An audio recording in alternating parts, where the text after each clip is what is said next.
అదే RTV app వార్తల్ని క్షణాల్లో చదివే అవకాశం ఉంటుంది. ఒక న్యూస్ పేపర్, ఒక టెలివిజన్ ఛానల్ మీ చేతుల్లో ఎప్పుడూ ఉంటాయి. నమస్కారం సిద్దిపేట ప్రజలందరికీ.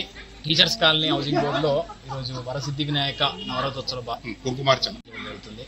సో మన షాప్ ఇక్కడనే ఉన్నది. దానికి ఎదురుగానే మన వినాయకుడు మంచిగా వచ్చి ఈ పూజా విధానంలో పార్టిసిపేట్ చేసి నాకు చాలా రోజులు అవుతుంది ఇంకా పూజలో పార్టిసిపేట్ చేయక. ఎప్పుడు చూసిన షూటింగ్లు అవి ఇవి హంగామాలే ఉంటుంది. సరే హ్యాపీగా ఫ్యామిలీతోని చిన్నతోని పూజలో పార్టిసిపేట్ చేయడం మంచిగా అనిపిస్తుంది. బెస్ట్ విషయం ఏంటంటే టీచర్స్ కాలనీ కాబట్టి టీచర్ ఎప్పుడో ఉండే కదా మన దాంట్లో, ఆ కాలనీ అంతా నాకు రిప్రజెంట్ అవుతుంది. అది ఓవరాల్. సో అందరితో కలిసి పెద్దలు చాలామంది ఉన్నారు ఇక్కడ, అందరితో కలిసి ఉత్సవాల్లో పార్టిసిపేట్ చేసి లాస్ట్ రోజు ఇంకా ధూమ్ధాం చేసే కార్యక్రమం చేస్తాం.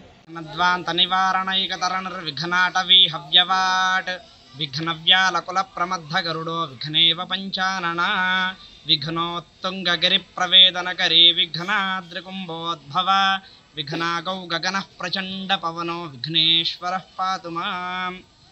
మన సిద్దిపేటలో హౌసింగ్ బోర్డులో గల టీచర్స్ కాలనీ నందు గత 12-13 సంవత్సరాల నుంచి వరసిద్ధి వినాయక స్వామి నవరాత్రోత్సవములు ఘనంగా ఇక్కడ అత్యంత వైభవంగా జరుపుతున్నారు. అయితే ఈ శుక్రవార సాయంకాల సమయమున కుంకుమార్చన కార్యక్రమం అనేటువంటిది కూడా విశేషంగా జరపబడుతుంది.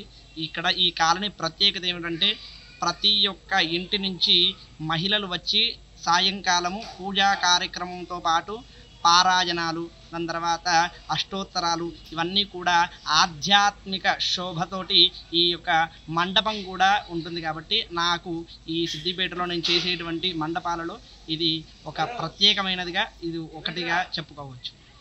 మరిన్ని వీడియోస్ కోసం ఛానల్ ని సబ్స్క్రైబ్ చేయండి. లేటెస్ట్ అప్డేట్స్ కోసం వాట్సాప్ ఛానల్ ని ఫాలో చేయండి. అండ్ లింక్ డిస్క్రిప్షన్ లో ఉంది.